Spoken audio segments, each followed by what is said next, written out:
Here we go. All right. So, stop this. Start it. Okay. So, EA. Yeah. Um, so The company that squandered one of the biggest IPs a company could ever possibly get. Yeah. What about them? yeah. So this also from Kotaku.com again. Jason Schreier again very busy this week. EA. I appreciate the game footage you're showing, by the way. Just to throw that out there, appreciate it. I know. I was thinking about it too. It's like, you know what? That's a pretty good game. Was It's one of my favorite favorite Star Wars games. I don't buy a whole lot of Xbox backwards compatibility games. Mm-hmm. This is one of the first ones I bought. I was like, Nice. I have to have the second it came out. I was like, yep, and I beat it in a day. Nice. EA cancels open world Star Wars game. Electronic Arts has canceled its open world Star Wars game, according to 3 people familiar with goings on at the company. The game, announced alongside the shutdown of Visceral Games back in 2017, has been in development at EA's office in Vancouver. EA Vancouver, a large studio that mostly handles support for a variety of publishers' games including FIFA and Battlefront, has been working on this open-world Star Wars game since October 2017 when EA closed Visceral Games. Until then, Visceral, best known for its popular Dead Space horror series, best goddamn series I played, was developing its own Star Wars game. The project, codenamed Ragtag, was a linear action adventure game directed by Uncharted director Amy Hennig. EA Vancouver has been assisting on the project, and when EA closed Visceral Games on October 17, 2017, the Vancouver studio took it over.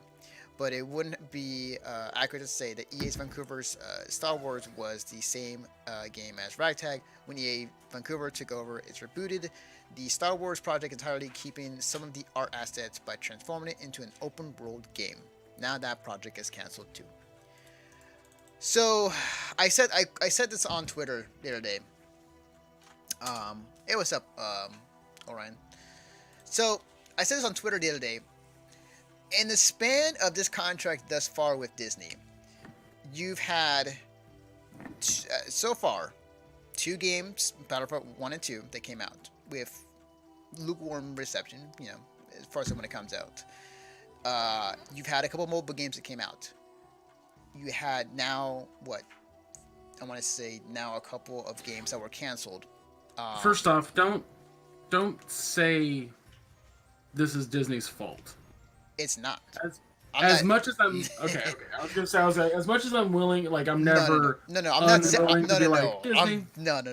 I'm not saying this is Disney's fault. I think so. What I'm saying is that in the span of this contract, EA has not shown, enough, or has not shown that they should have the license for Star Wars. I think that Disney is. There's one thing to know about Disney. They're very tight-lipped. They're very strict when it comes to their reputation and when it comes to their games, especially games that deal with Disney characters of any sort. And what EA has shown, especially in recent, has shown that they don't know how to handle the license or produce the quality of product they want to for a Star Wars game. It's EA has definitely fucked up big time. But Lars Sonntag of Funhouse put it best on Twitter, where he was like, yes, it's totally fair to be upset with EA. It's totally fair to be like, what the fuck are you guys doing? Why is this a thing that's happening? But on the flip side, he's like, but don't be completely mad at EA. Be mad at the people who are spending hand over fist fucking money inside games like FIFA. Be mad at those people, because that's what's influencing EA's decision on this stuff. And he's totally right. When EA goes and they have a publisher, they have a developer who's working on a game, and the developer says, we have all this cool stuff we want to add into the game, unlocks, all this kind of shit, and EA goes, well, how's the game making money over time? How's that happening? And the developer's like, well, it's not. It's a single-player game. EA goes, well, looks like it's getting scrapped. So we can make money off of something else. So Yep. I mean, it's just... And they I brought don't know. and they brought in when it came to that last game they canceled, or this game they canceled, they brought in possibly one of the best narrative writers or people that has developed the Uncharted series. Amy is fucking badass at what she does, and especially in that Uncharted series. And when she comes in and tries to help out with the team, and we don't know exactly how far that game was development or how different it was, but the fact that they brought her in and she was unable to save it and had to cancel it, begs questions and asks, why, what happened. I guarantee you, a lot of EA's decision making has to do with making money over time. Like if they don't see a potential return, like they just don't care, just straight up don't care. Yeah. And so like yeah, that's why they're canceling these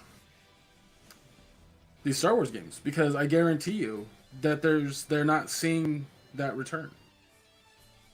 I could definitely see that, especially with EA with the way they work in their games as service. Um, I like the fact that there was a quote that they said that it was 2 years ago. It was like in the year in this time span of 2017, like no single player game would survive, or essentially alluding that no single player game would make enough money or survive in this new climate of video games. And then this last year was like God of War won Game of the Year and was like it sold tremendously well. It's like, oh, disappointed. Well, that and we talked about on the podcast when people were just like, oh, like, single player games are dead. Fuck you, EA. It was like no one thought or ever fucking insinuated that single player games were dead because EA canceled a single player game and stated that there's no money in single player games. Like, single player games are not going fucking anywhere. Absolutely, they've been on the rise for the past 2 years, honestly. Right. The issue is that companies like Activision and EA see the popularity of their franchises that make a lot of money while the game's out, and then on top of that, Fortnite. So they're just like, we want that. We want to make that Fortnite money.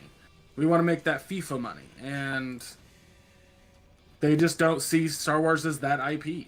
They don't. They thought they could with Battlefront 2. That didn't work because that was a fucking shit show. Mm-hmm. It'd have been less of a shit show, honestly, Anthony. And I've talked about this before. If the loot boxes weren't so fucking stupid. Absolutely, the fact that whatever your opinion is against them or with loot boxes, the fact that loot boxes made such an impact not only in the game industry but caught the attention of mainstream, caught the attention of worldwide governments attached to Disney, which I'm pretty sure when Disney found out what was happening, they called EA and it's like, hey, fix this shit. Well, that was the thing, Anthony, was that because of Battlefront 2's loot boxes, because it was Star Wars, is why the loot box conversation got exploded so rapidly. We talked about how loot boxes had been around in popular games for a long time prior to that, but it was because it was Star Wars that it became a thing. Dude, FIFA still has loot boxes that are almost identical to Battlefront 2. Nobody bitches, and those are still in the game. So it's because it's Star Wars is why it happened. Exactly. I argue that Battlefront 2's biggest flaws isn't the fucking loot boxes, it's its star card system. Because even if you were to unlock those regularly, it's a broken system. The fact that they were tied to loot boxes was dumb as hell, but